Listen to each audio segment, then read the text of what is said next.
Well, thank you for having me. You're the first time. This is the first time we've invited a guest back, and I think it's appropriate because your book is now out, and Utah politics, the elephant in the room. And so, what made you decide you needed to write this book? Well, I don't know as I needed to. I thought, well, I'm a reporter and I know something about Utah politics, and I'd like to write a book. So I started and wrote a book. And I read this book in the last few days, and what I really can appreciate about it is that I think you get a lot of books written in the day and age we're in, and they're written and they're apropos to the moment. They're about when they're especially written by media journalists, they're written about Donald Trump or something that's going to sell a lot of copies, and they'll either lambast Trump or they'll praise him, and you're catering to one side or the other. This is a very different book because it's a history book. Why did you decide you wanted to write history? Well, I wanted to write something that might last, that people would read in a while. And I hope that this book does two things, it seems to me. One, it gives a new view of why Utah's the way it is, why it's so Republican, and a lot of other things are explained too. Mm-hmm. Secondly, it gives a history, especially, it starts with pioneers, but especially of sort of my time, a history from, say, the 1970s to now. And I'm hoping that in 50 years or whatever, people who are interested, there'll only be a few of them, but people who are interested in Utah, what it was like now, will read that book. Yeah, and you don't see a lot of books being written about more modern day history. And so it actually it was enlightening for me because I had no clue that before the late 60s, early 70s, that Utah as a state was not politically conservative. Now, Utah was an ordinary state, a normal state. From statehood in 1896 until the 1972 election, when Nixon beat McGovern, there were 20 presidential elections. And Utah voted for the winner, voted with the majority of Americans 17 times. Only 3 states voted in the majority more than that. Utah was ordinary. Yeah. Utah and within Utah, usually the party that won the presidency or won the presidential vote in Utah won the state vote too. So Utah swung with the nation. Utah was influenced by national politics and national issues, and Utah was just American mainstream. And it wasn't a solid, coalesced, predictable voting bloc. That's right. What happens now is Latter-day Saints vote Republican. Mm-hmm. Non-Mormons vote Democratic. Utah has the most religiously polarized electorate of any state. Yeah, so I find the book useful for that reason. Well, thank you. Because when you write a book, I think it's one thing to sell copies, but it's another thing to write something that's useful. And I, as a reporter, am always trying to understand why things are the way they are. Yeah. And it's always my goal to dig a little bit deeper. And so what I found myself doing when I started examining politics in Utah was I was really drawn to the early church history because I would see things like the retail economic dominance of the church. Yes. In first building the ZCMI Center and Crossroads Mall right next to each other. And then I would see how the church members would vote as a bloc in efforts to not only control morality issues, but also to control economic issues. And so when I wanted to start the discussion and back up a little bit and try to understand how and why the LDS Church came to Utah, how they developed their ideas, and how they developed their unique American persona. Okay, they came here because they had to. They were run out of a lot of places, and they had trouble with their neighbors. They moved here. It was Mexico when they came, and they moved here because they'd be away from neighbors, and they could live as they pleased, and hoped they wouldn't be. They had been. Some of them had been killed. Some of them had their farms burned. Some of them, they were hoping that was a thing of the Tarred and past. feathered and, Yeah, hoping that's all. We'll be away. We'll be by ourselves. That won't happen to us. They hoped. They were theocratic. The church to start with ran things. The government just did as it was told, and they were. Communitarian in economics. The church directed the big economic activities, iron mining and coal and some railroad building after the railroad came through, the local railroads and so forth were directed by Brigham Young. And they were, of course, polygamous. Now, most of them weren't polygamous, but the leaders were polygamous. The ones who ran things were polygamists. And that they got crosswise with America. America came after the Mexican War, and the United States took Utah and northern Mexico. America came and they put Mormons in jail and for polygamy, and eventually the church gave up all of that. Gave up polygamy, gave up their theocracy, gave up their communal direction, and became like Americans. And then for 80 years, Utah was in the political mainstream. And there was a pretty big shift, though, from what the goals and objectives of the early Mormon pioneers were, and then what they had to become. There was a big shift. Yes. What was the major goal and objective before the Mormons came? Yeah. Okay, when they came, they thought God wanted them to be centrally directed, that they were going to build the kingdom of God, they said. And that was going to be directed by the church in economics and politics and other ways, and they were all going to live as righteously as they were able, and that included plural wives for at least some of the men, the leading men. And that, so that they were here to build the kingdom of God. Now, they still talk about that, and they still have missionaries and so forth, and try to build the kingdom of God. But now they're Americans. They live hard to tell. It takes a practiced eye to tell the difference between a Latter-day Saint and an American. They're Americans now. Yeah, but I wanted to try to understand how many Mormons still subscribe to the belief that they are the new Israelites. They are the new chosen people of God, and they are called to build the kingdom of God on earth. Is that still an underlying I think theme? that's still doctrine. So far as I understand, they believe that they are building the kingdom of God, that Christ will eventually come again, and that when he does, they'll be ready. And they are the chosen people. They are the new Israelites. Well, okay, I don't know. They believe that they are the true church, that they are the church that most does what God wants people to do, and that in converting to, if you convert to the Latter-day Saint Church, that's a step up, no matter where you come from. That's you're a little better off. And they believe that, and they have missionaries, and they do what they can, and they believe they're building a kingdom of God in preparation for when Jesus Christ comes again. Okay. So in this discussion, I want to kind of get a better sense of the LDS DNA. I went to the church till I was about 12, and half my family's Mormon. But being away from it, I don't know what the overall sentiment and opinion is. Do Mormons want to see a lot of? Do they have any problem with a lot of non-Mormons moving here, like what's happening right now? No, they don't. They like economic development for Utah, and they support it, and they hope to be good neighbors.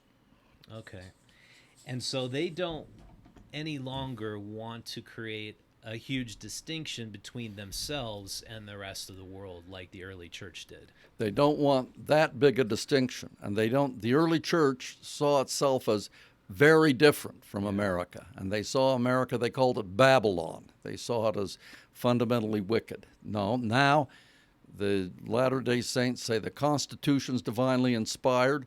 America is choice above all other nations. They're downplaying that a little bit now because they're international so much.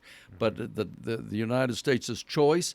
And there was a study that was done 10 or 15 years ago, and they polled a lot of Americans on statements such as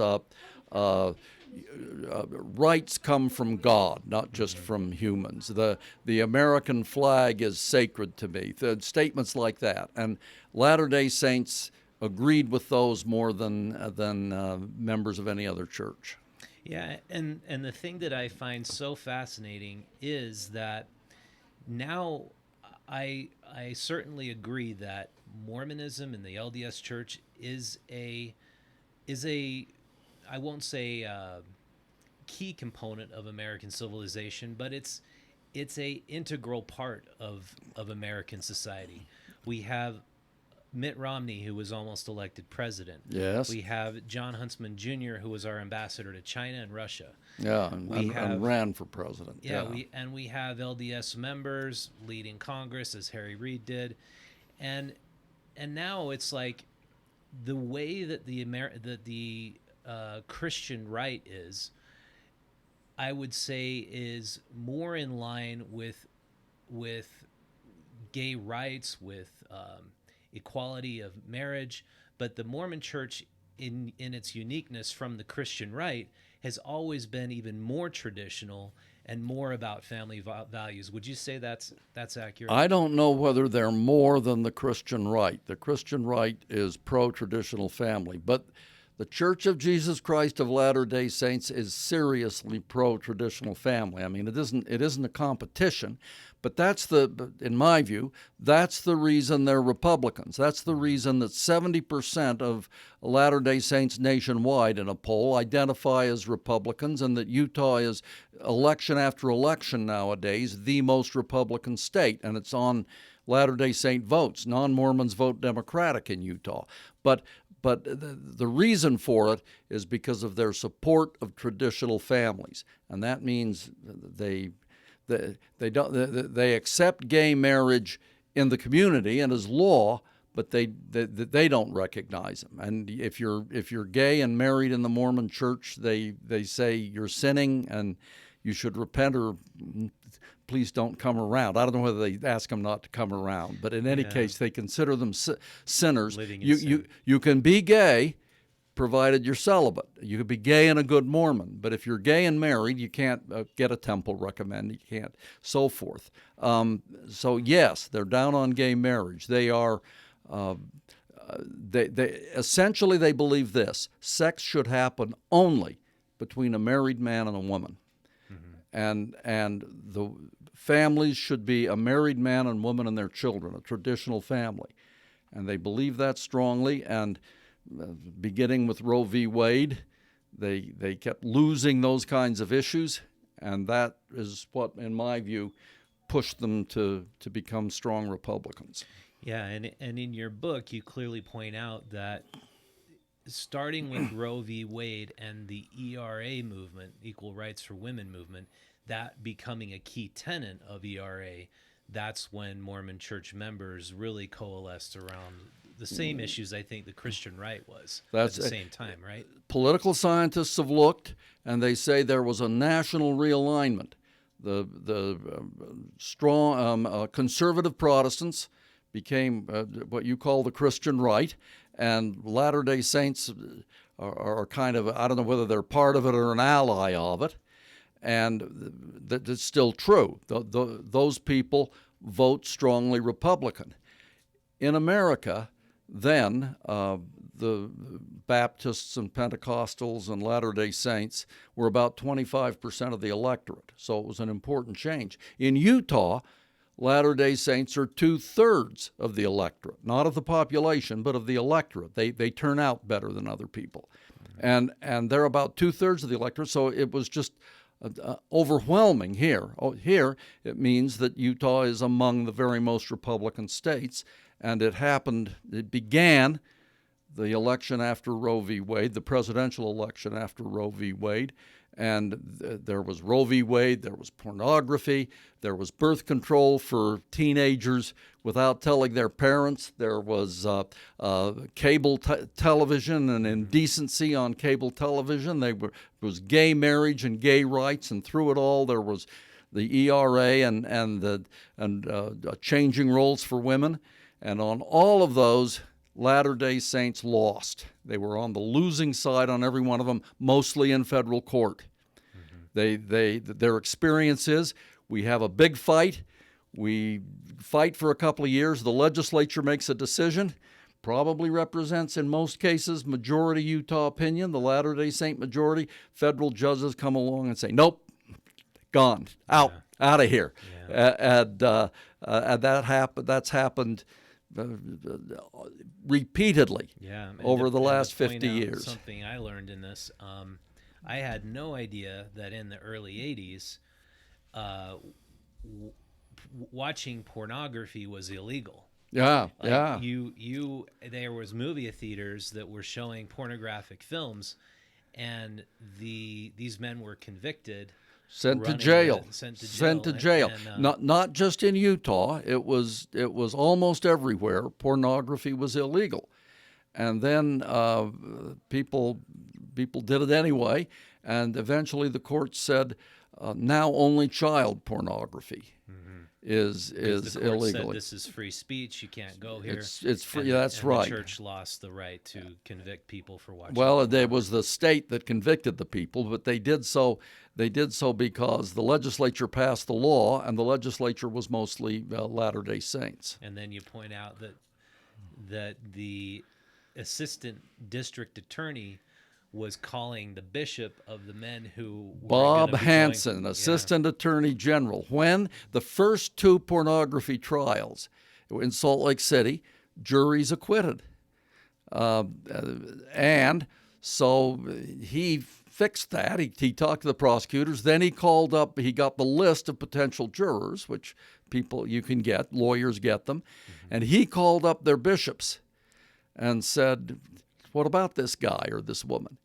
So he boasted, they had a jury. He said 5 of them are going to vote to convict or sure things, and 2 of them won't vote for acquittal no matter what. That was on TV on Channel 2. Yeah, that's hilarious. Did you cover that? No, I covered it. I was still at the Deseret News, and I covered it as a print reporter. But it was on. He boasted on Channel 2, and the defense lawyers objected, but it went to a conviction. The trial went through, and the pornographer was duly convicted. Piepenburg was his name, James Piepenburg. His lawyers appealed to the Utah Supreme Court. They said this isn't fair that the jurors know during trial. They heard they saw it on TV. They knew that their bishops were looking at them, and their Mormon neighbors had expectations of their verdict. The Supreme Court, Justice A.H. Ellett. This is a smart move, he says. All good lawyers do that. The defense, maybe they should have gone among prostitutes and queers. Queers was he said, and got juries and that was his quote in the judicial opinion. I mean, that wasn't just something he said. He wrote it in the opinion of the court, and to get a jury that would have helped them. Yeah, so, I mean, the point of that story, I feel like, is the church really has no problem legislating morality. I thought quite a lot about that. And I realized that why should you not have a problem legislating morality if you are the majority of the population? They're the majority, right? And that's what they say. Look, we vote the way we want to vote, the way you vote, the way you want to vote.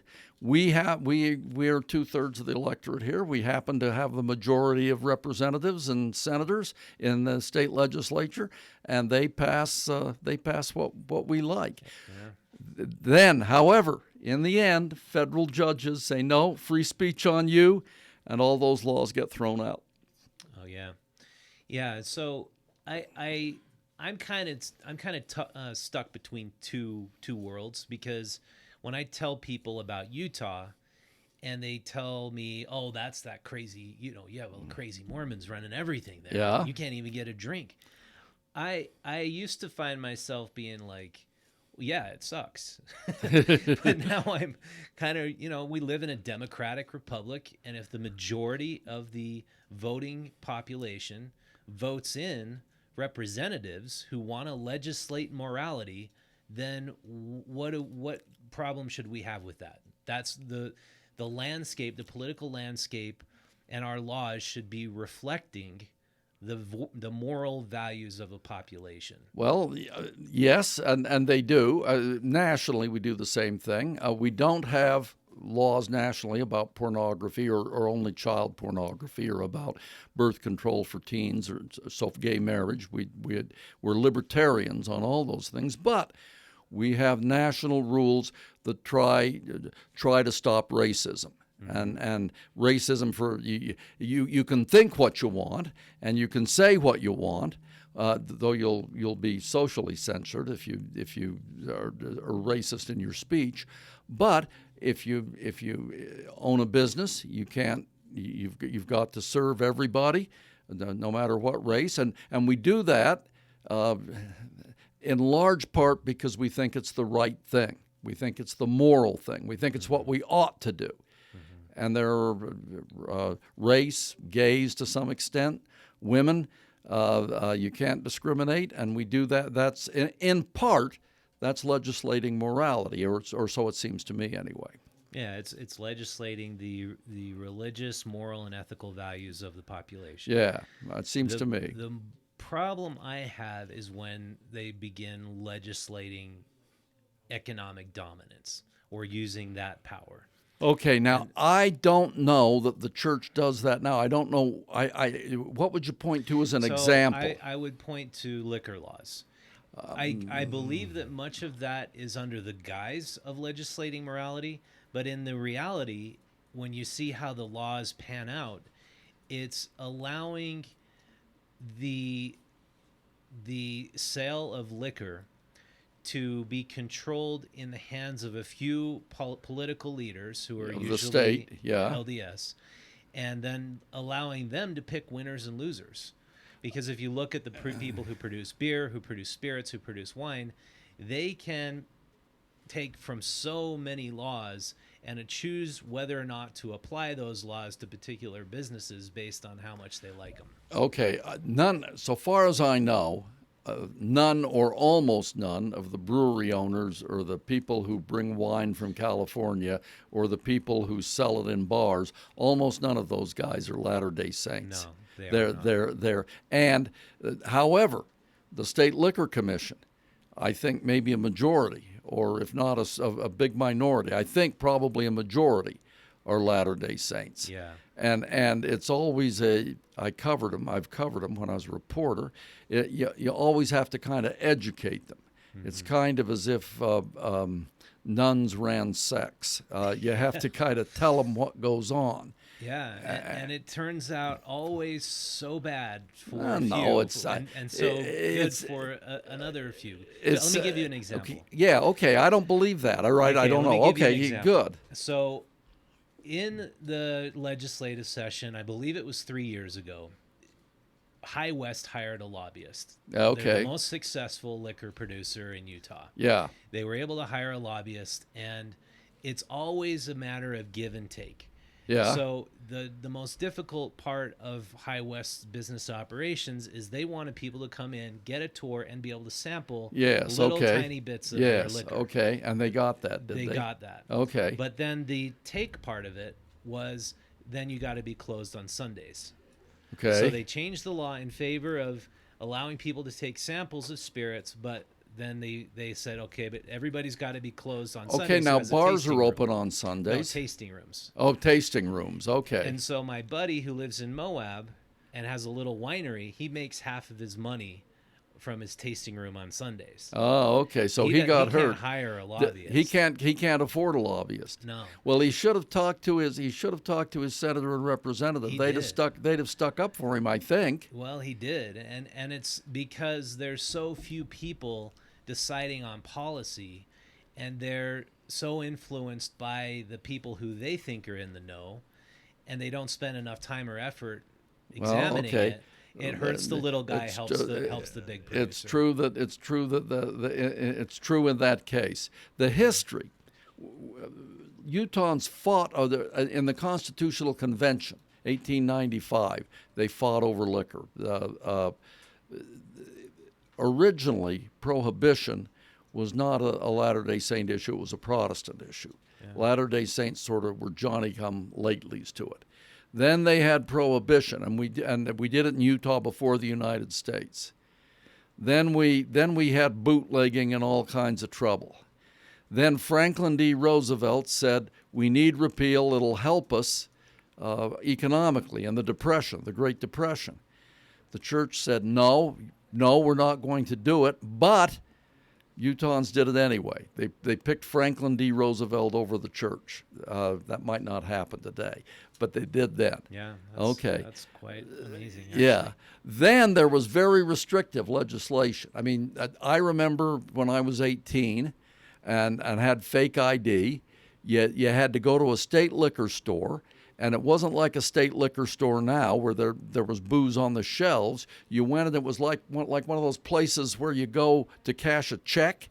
Mm-hmm. It had big thick glass things, and you slid your order. You had to fill out a form. You had to have a personal liquor license. Mm-hmm. You slid your liquor license in the form under this thing, and you sat and waited for about 5 minutes. Somebody went and fetched you a bottle. They had 3 wines. They had one white wine, one red wine, one rosé wine. Those were your choices. And if you wanted to drink, you could drink at home. But if you wanted to drink in a place, you had to carry your own bottle in a brown bag. You had to order a glass of water or mixer, whatever you wanted, and pour your own drink. And carry. Weren't there even lockers at certain establishments where you could lock up the drink? There was, yes. For a time, they had locker clubs, and you could. You had to have a special license. You couldn't just do it at a restaurant. Yeah, you had a personal liquor license. You had a personal liquor license, and then the place to have a locker had to have a license, and you could come and undo your locker and get your drink. You could keep your drink there and pour your own drink, or you could pour a drink for your buddy too if you wanted.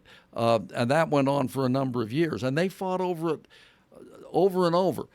Finally, the church, after Roe v. Wade and after families began to change nationwide, after that, the church decided liquor wasn't a big deal after all, and they went along with that. Now our laws are immensely more liberal than they used to be. Yeah. What was it that makes and made the church so vehemently different than even the Christian right on the issue of liquor? Because what I'm trying to gather is, how is the Mormon Church in Utah distinctly different from the Protestant Christian right? The Christian right was always anti-liquor, yeah. and there were states that had laws as restrictive as Utah's. Still dry counties in Texas. There were states, and those are conservative Protestant counties. Most, I would guess, all of them, but I'm sure most of them are. And so the conservative Protestants have always been anti-liquor. They were the power behind Prohibition. And the church came along. The Church of Jesus Christ of Latter-day Saints came along later. So Utah wasn't unique. It was just ordinary hard conservative on liquor, or within the conservative group. Liquor went on and on in Utah because Latter-day Saints and non-Mormons like to fight over morals. They've always got, now what is there to fight over? Well, there's medical marijuana. and there's some gay rights, and we've always got one or more things going on that we're fighting over morality. You could name a year, and you can look and you can see what the current moral fights were. More than anything else, they've been liquor since statehood. Legislature after legislature, election after election, we fought over liquor, and nobody said. Everyone said, no, it's not religious. But in fact, almost all the Latter-day Saints were on one side, and almost all the non-Mormons were on the other. And this was one where the church sort of gradually changed, and they didn't lose in federal court. But you can't point to one particular aspect of why that's so deeply ingrained in the DNA of Mormons. Okay, the thing now, what makes Utah different now is families, sex and families.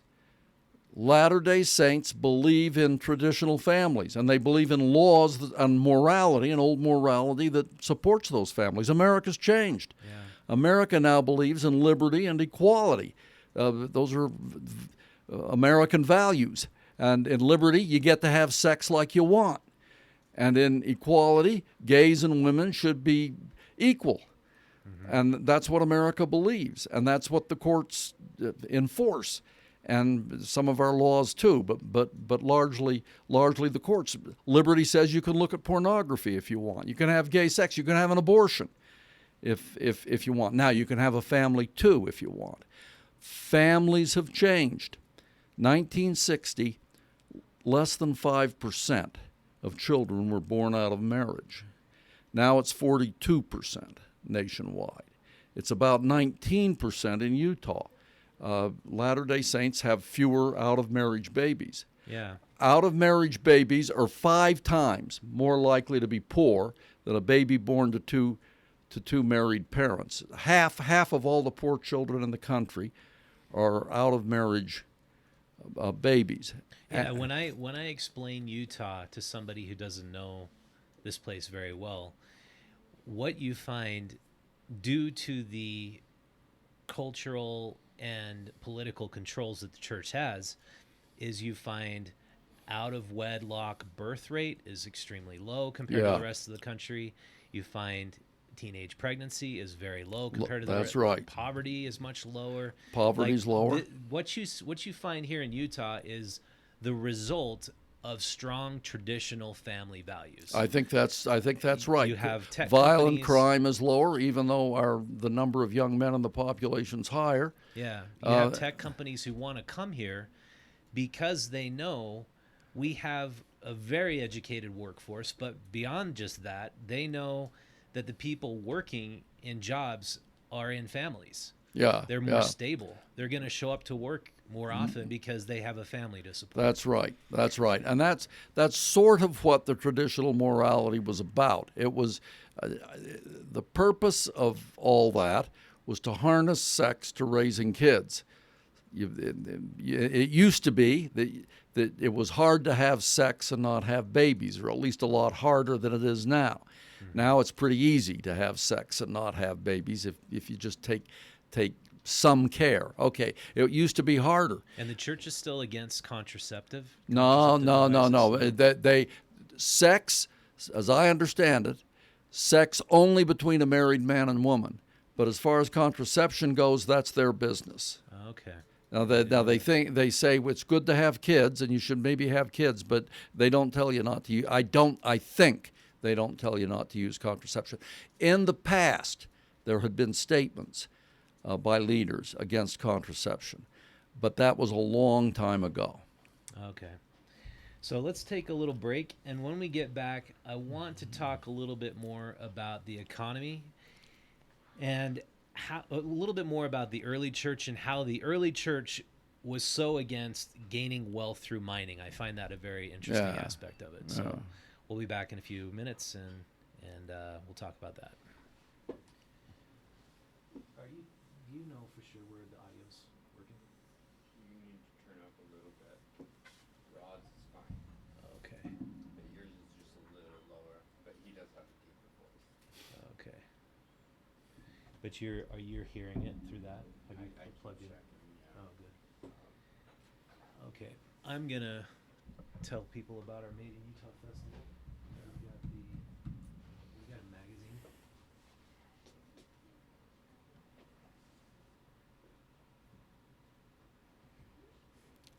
You turn out a lot of stuff.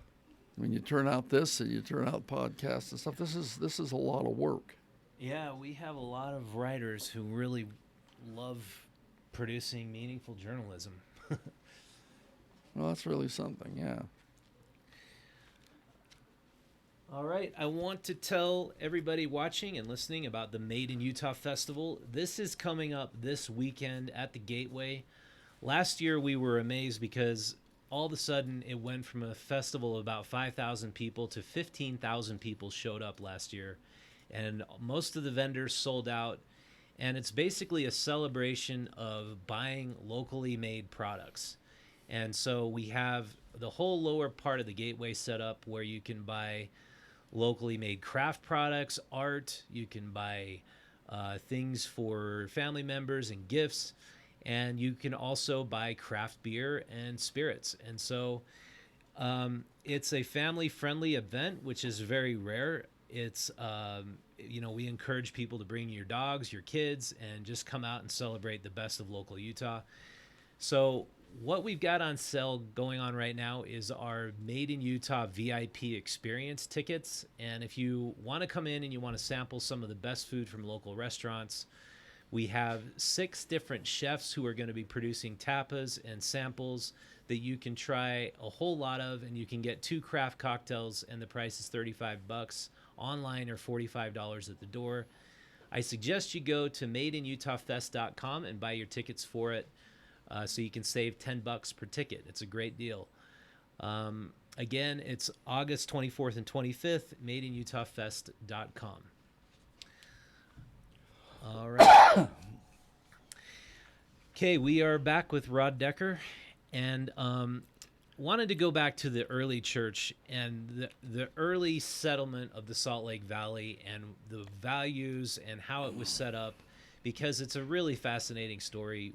Like you said, when the Mormons came out here, this was a very remote region. Yeah, it was Mexico. It was a part of Mexico. It was northern and Mexico. It was probably, there were more Indians and trappers than any other. There were Indians, there were a few trappers, but there were a lot of Native Americans. There were not Native Americans in the Salt Lake Valley. The Utes were in Utah Valley, and the Shoshone were up north, and some Utes up north, mostly Shoshone, and Navajos in southern Utah. But for some reason, there weren't Native Americans when the pioneers came here in Salt Lake Valley, or very few. Yeah. And what they did was, the way Brigham Young describes it is they made the desert blossom as the rose. That's what they said. Yes, and they at least they were able to live. The Utahns have never had as much money as other Americans. Still don't. We're gaining on them, but we've still got our per capita incomes about 83%. That's partly because we have so many children, and our wages are lower than American wages too. But what was so unique about it was they took the runoff from the mountains, they irrigated it. This being a very desert climate, they irrigated all this land. They grew enough food to support and sustain themselves. And Brigham Young's extremely strong emphasis was on self-reliance. That's right. He wanted self-reliant communities. Yes. And he built 300 different towns and cities. 300 and change. Yeah. All over the West. Latter-day Saints settled Las Vegas. They were the original ones there. Towns up in Idaho, towns in even in Southern California, Arizona, all around the West. He sent colonists, and they were organized. He sent them out as companies, and they went and they settled. Yeah, and what I find extremely fascinating, and I again mentioned Leonard Arrington's book, Building the Kingdom of Zion. Great Basin, Kingdom. Great Basin Kingdoms, a really good book on this. Yeah, was not only did the church recognize that they wanted to, or Brigham Young recognized, I don't know how much church leadership was involved in this decision making, but he realized that not only did they need more people coming to Utah to build the economy, They and build got the their settlement. missionaries and they had people come. Yeah, but the missionaries would seek out certain trades. Yes, that they needed, would. And because they you needed to have needed a to have wheelwright, masons. a blacksmith, Yeah, masons. yeah, You need that's to have, right. to And build they- the temple that they built here in Salt Lake, beginning. And they, in yeah, they 1850s, they needed- did the best they could to get stonemasons for the temples, et cetera. Yeah, Yeah. what they needed. And the mechanism to fund that, I think, was absolutely ingenious. The Perpetual Immigration Fund. Was there ever been anything like that? I don't know of anything else like it. They loaned money to a convert in Scandinavia or in England, and they came on ships. The church would rent, in many cases, rent the whole ship, fill it with their own converts, bring them to New Orleans or to New York, get them train tickets to Independence, Missouri, get them hand carts or wagons or whatever, get them to Utah, and when they got here, why they had work for them. Yeah, and then Or they land. Would, then they would sort of be indentured servants to the church until They paid off they in would passage, they right? were supposed to pay off the loan. Now, they had a lot of people who didn't pay. Oh, really? Yeah, yeah. They had a lot who did, but they had a lot who never paid it off. Yeah, it seemed to me, though, that as far as building a kingdom of God on earth, they were extremely organized about it. Organized and energetic, lots of energy. Yeah.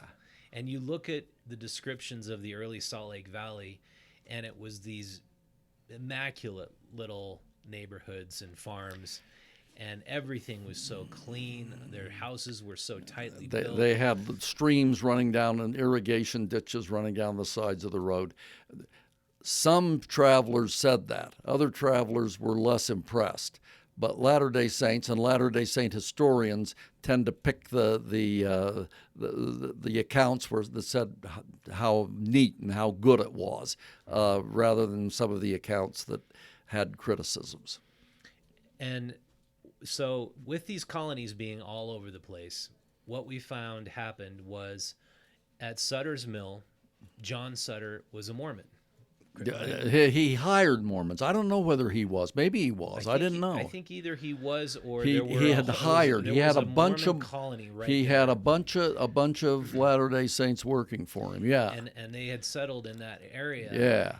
Gold was discovered, and silver and gold were discovered in the mountains of Utah. Silver was discovered. I'm sure Yeah. I think gold might have been discovered. Mostly silver in Utah. Yeah, but then Brigham Young was like, "No, we're not taking part in this.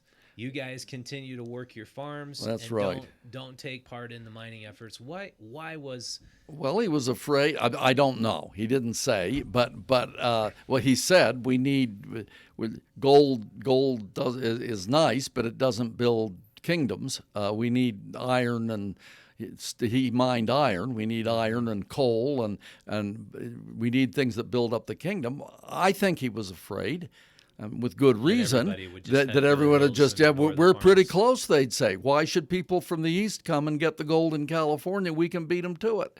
And it was some of our guys discovered it. We'll just, what's this scratching out a farm on Salt Lake City's west side? Let's go to California and get rich. So he said, don't do that. Some did it anyway. But most didn't. And the ones who did were out of favor with the church. Yeah, I find that interesting because then all of what was formerly Brigham Street but became South Temple was the mansions of the mining fortunes. All of them, all of Utah's richest guys were non-Mormons. Mm-hmm. Yeah, Samuel Newhouse, who's the guy I'm trying to think of. It'll come to me in a minute. But the Kearns was Thomas non-Mormon. Kearns.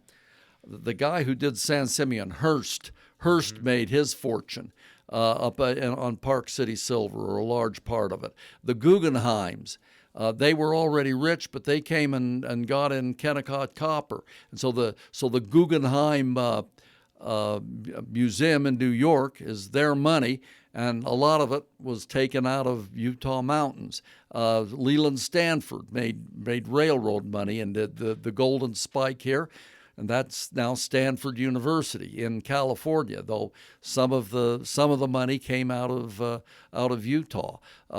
Daniel Cowan Jackling had a huge yacht. He lived in. He made his money in copper. So there was a lot of. It was all or almost all. Jesse Knight was a Latter-day Saint who made mining money. Park But City, too. yeah, but it was almost all non-Mormon money. The non-Mormons who became mining millionaires and were the richest men, and some of them became. Dern made his money in Merkur gold. I think he invented a process to mill gold and silver at Merkur, and he became governor. And Kearns made Park City Silver money and became a United States senator. And Bamberger made money in mining coal and in railroads and became governor, and the nation's second Jewish governor. And so there was Brigham Young didn't get into mining, and so the non-Mormons became rich. Yeah, and I think when you look back upon that time, that was right after the completion of the Transcontinental Railroad. Yeah. You saw the demographics of Utah and all these settlements change quite a bit, because then they had access to all the goods and services they needed to not have to be so self-reliant. Though they still tried to be self-reliant. The Latter-day Saints still, Brigham Young still wanted self-reliance. He didn't want their money going east for store goods when they could make goods right here. And they tried to make sugar. Eventually they succeeded, sort of. They were never competitive. They needed You and I Sugar Company. Yeah, they needed tariffs, or they would have, Cuban cane just would have run them right out. Wool, they had the woolen mills, and they made woolen cloth, but they had to be that had to be protected too by federal tariffs. Free trade, Donald Trump might have looked pretty good to them, because the free trade would have run them out of lead. Utah was a big lead producer, would have run them out of wool, would have run them and would have hurt their sugar business. And that really changed, I think, not only the character of the church, but also the doctrine, because they could no longer believe that they could live in these isolated communities, self-reliant as the chosen people of God. They had to become more American. They had to become Americans and live in capitalism. Leonard Arrington notes that after with statehood, the church said trade with the Gentiles. Before that, they'd said Mormons should trade with Mormons.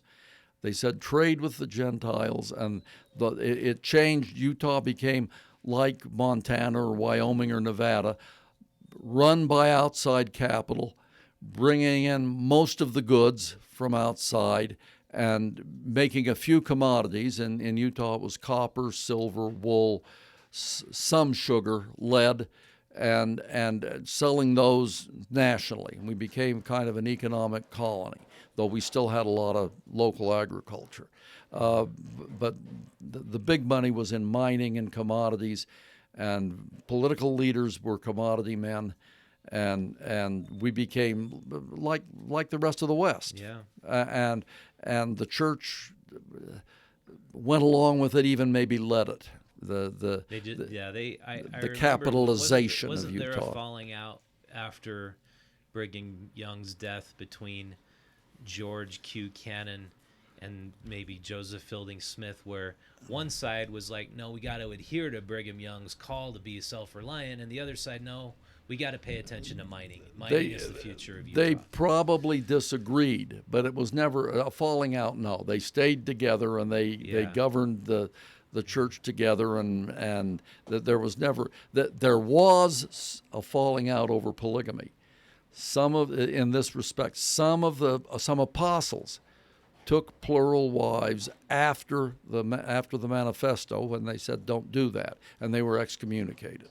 A couple of them, and so there was and there was one who was probably over politics. Moses Thatcher was a Democrat, and they made a rule that if you were a church authority, you had to get permission to run for office. But he ran for senator, and he was an apostle, and they kicked him out of the quorum. Yeah, when I look back at this, a bunch of my ancestors were members of the LDS Church, and they came from places in England, places in Scandinavia. Yeah. And I like to imagine what was the push for them to come here. And I like to think about it because the way I can see it is, besides the doctrine and besides the faith, or if you put the faith aside, you can see that if you live in a town in England and you're a non-landowner, you're a peasant, Laborer, a working man. To have the promise of getting 50 acres of free land, to having plural wives, to living and building the kingdom of God on earth, do you think even if you took out the religious component, that is a strong enough call to get it clearly converts was to for come some, over? and not only that, but they organized it for you. I mean, if you converted in England, they said, okay, and you have to have this much money, and then you get passage on one of our boats, and it was probably cheaper than otherwise. And you traveled with Latter-day Saints, so they were organized, and they kept things clean, kept things orderly. You didn't have some guy getting drunk and throwing somebody overboard. And when you got to America, they outfitted you with. They told you where to go. They outfitted you with a wagon or hand carts. When you got to Utah, they said, here's where you settle, or here's where you can work. And if the man got diphtheria and died, why, they'd make provision for the woman and kids. I mean, it was a way of, you could get to America, you could become a landowner or exercise your trade there, maybe on better economic terms, and they took care of you while they saved your immortal soul. A package deal. Yeah, that's a good way to put it. And I'm wondering, like, when you look at that package and you look at the marketing materials they were sending out back then, do you think that they kind of knew, we got to put this together to get the people out here, otherwise this is going to fail. We're just going to become, we're not going to be able to succeed with our they never said otherwise this will fail. They just said, they just believed it was they just went to make it work. Yeah. And so let's take another little break, and when we come back, we'll talk a little bit more about polygamy, and we'll talk more about some of the reasons and why the laws in Utah are the way they are. I think more people probably want to know, why is it that Utahns are the way they are, and why we pass the laws that we pass. So when we come back, we'll talk about that. It's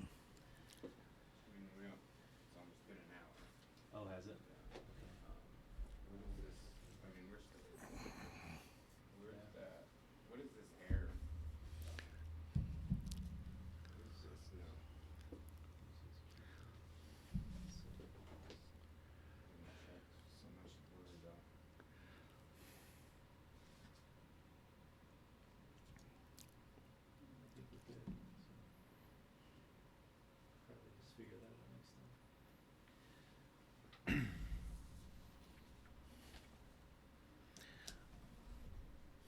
Okay, I'll read a couple commercials. The Made in Utah Festival and the Utah Stories program is brought to you in part by Curry Pizza.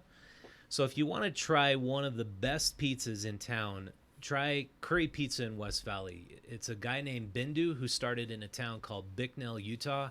Out in the middle of nowhere, he started a pizza company called Curry Pizza, and immediately the entire town of Bicknell loved his restaurant, loved his place.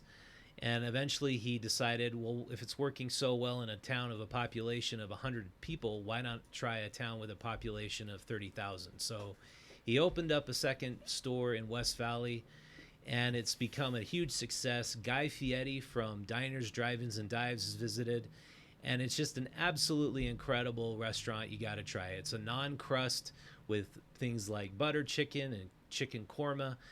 And it's one of our favorite pizzas to get here at the office. So visit currypizza.com for more information and tell them the Utah Stories Show sent you. Another sponsor of the Utah Stories Show is Utah State University. They have all sorts of programs in engineering and in medicine that they want more people to know about. Visit utahstateuniversity.gov or search them online and find their website through Google. And then once again, come to our Made in Utah Festival, August 24th and 25th at the Gateway. It's going to be an amazing event. Visit madeinutahfest.com for more information on that. All right, so I wanted to get back to polygamy. More people want to know about polygamy, how it happened, and why it was such an important part of the early church. And that's something I've looked at. Why do you think that was such a major component? Well, I talk about it a little in the book, Utah Politics, the Elephant in the Room, but just a little. Joseph Smith instituted polygamy, and I don't know. He claimed, of course, that God told him to do it. My own guess is that he wanted more than one wife. And so he said, you can have more than one wife. Look, I'm going to do it. And then some of the other leaders did it too. He said people should do it. There were always more men than women in Utah, and maybe not in the church before they came to Utah, but in Utah there were always more men than women. So that wasn't what it was. A wife, a young woman, the polygamous men were mostly older and richer, and could support more than one wife, and could support them. So for a wife, some of it first they were told in church that this was God's plan, and so some of them believed in it religiously. But secondly, for some of them, it offered more economic security than marrying a young man and going out somewhere and trying to start a farm.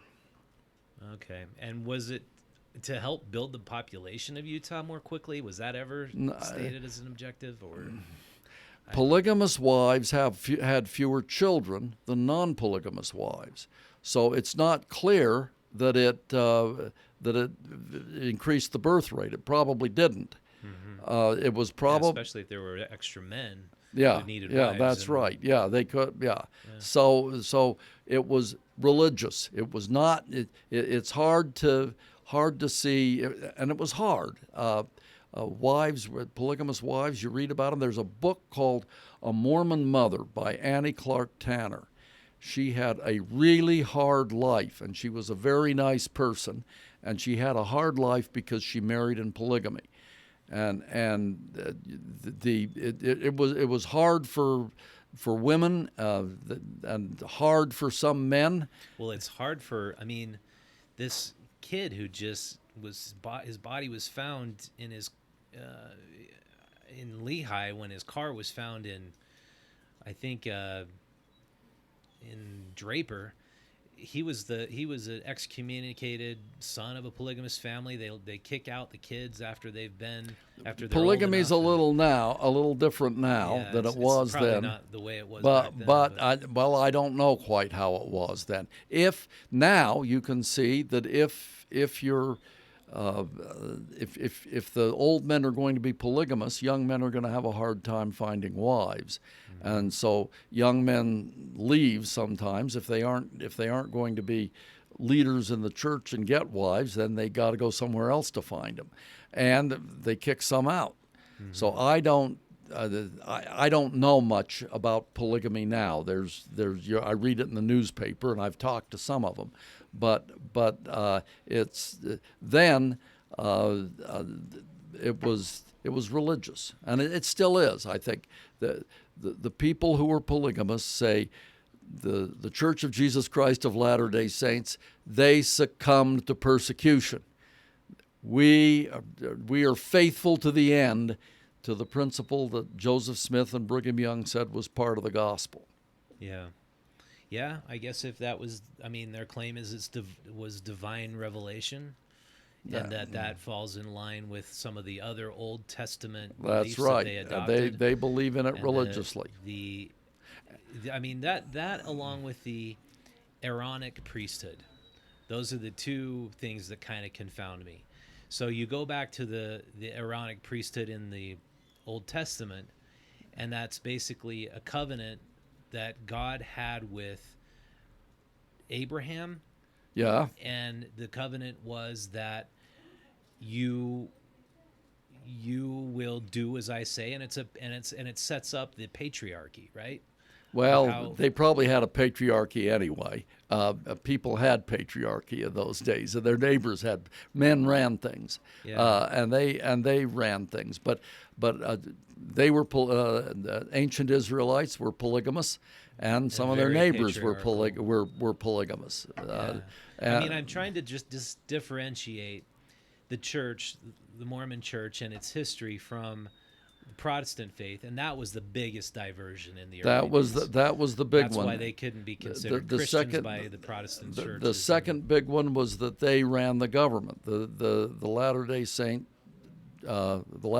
hierarchy, the leaders of the church was a true theocracy. Yeah, it was until they became a territory. Then they sent governors and judges from Washington, but they still ran the legislature. And they told the legislature what to do, and legislators usually voted unanimously for up into the 1880s. Most of the votes were unanimous. That's because the church said, "Here's what we'd like," and the legislators said yes, and they all raised their hand. Yeah.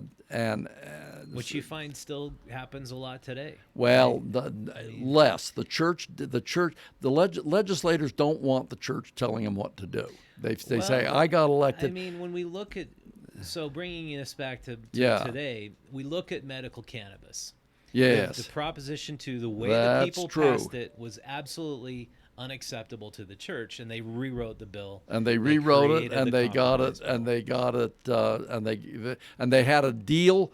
They had a deal worked out with legislators beforehand. They had a deal worked out so that they didn't feel the need to go out and fight hard against medical cannabis. And what I found in covering this is, so the campaign for Proposition 2 was run by a guy who runs a big phone bank, and his brother was the campaign director.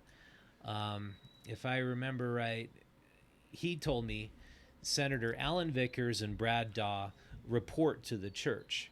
They're told what to tell the rest of the members of the legislature to do. Now I don't know. The church has lobbyists who are up there, and Vickers and Daw may have talked to the church, but it isn't.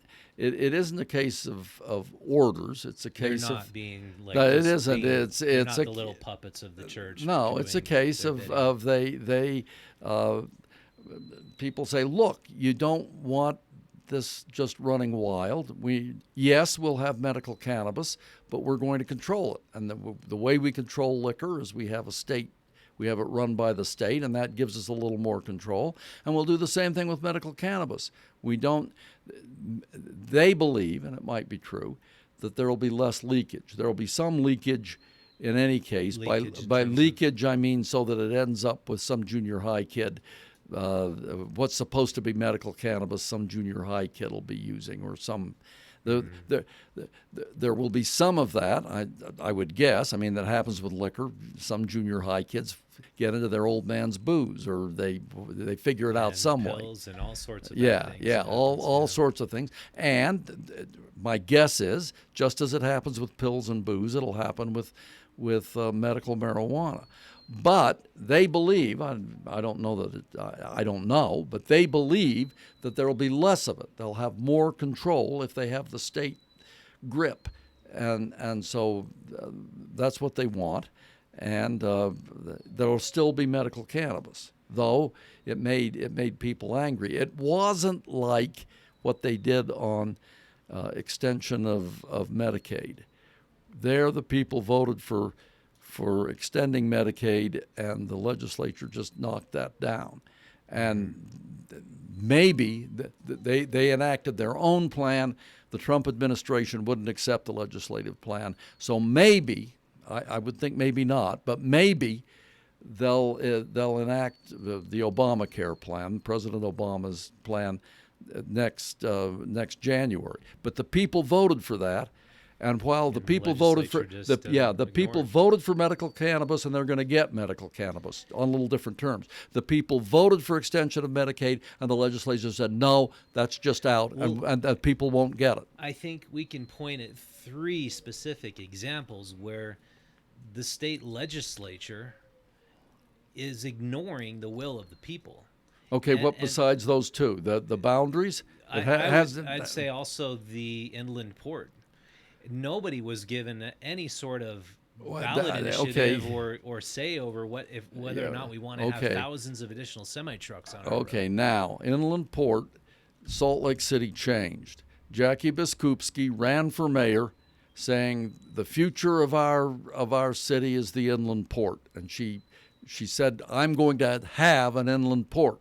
And she was elected mayor very clearly as a person for the inland port, and so were a number of the. She was. I was not aware of that. Yeah, she was. She was. It was a. So that was part of her campaign. That was part of her campaign. Okay. I'm going to improve Utah's Salt Lake's economy. How are you going to do that? I'm going to have an inland port. No kidding. Huh. Yeah. Okay. So she changed, and so. I mean, I don't approve of what the legislature's doing, or has done.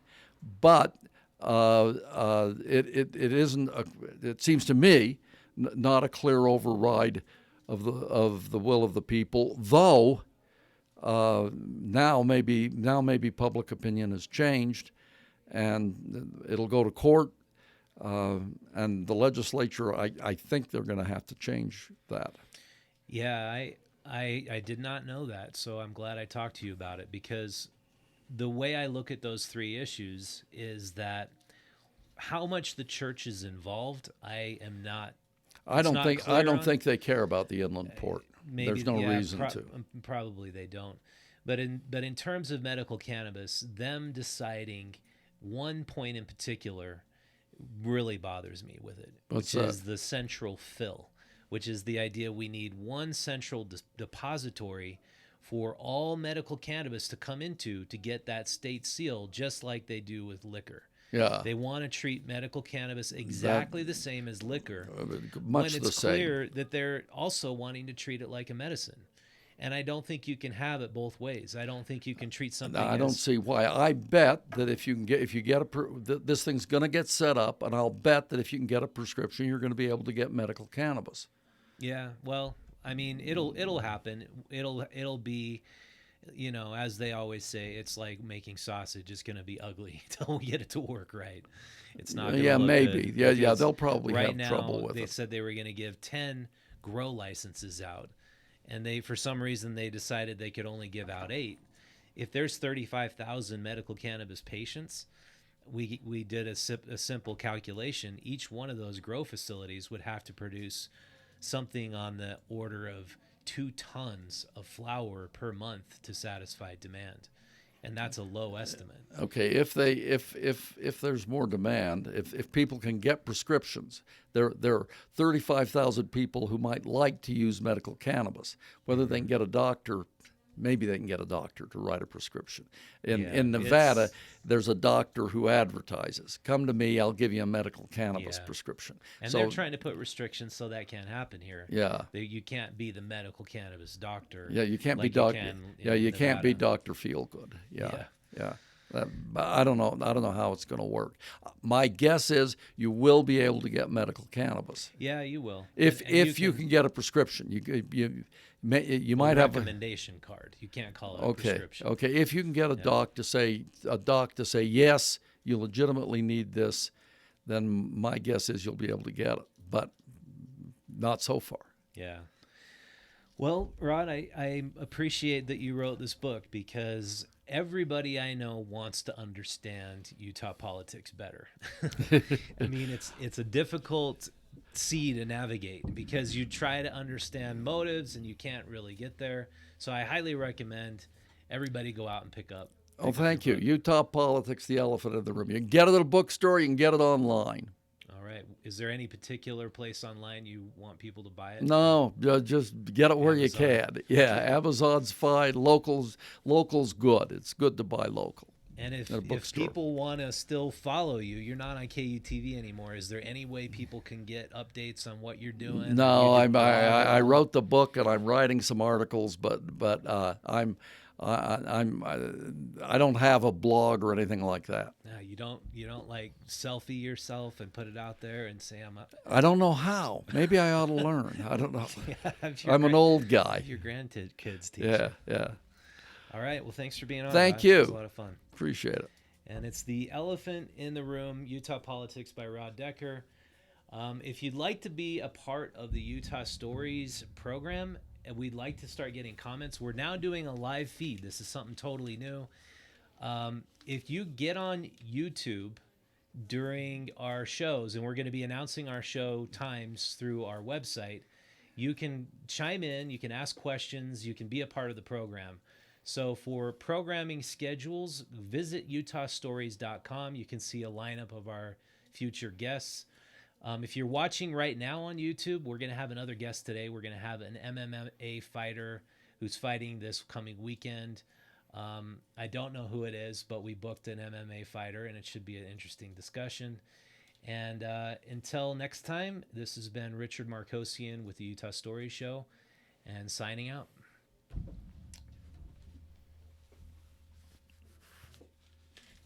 Thank you.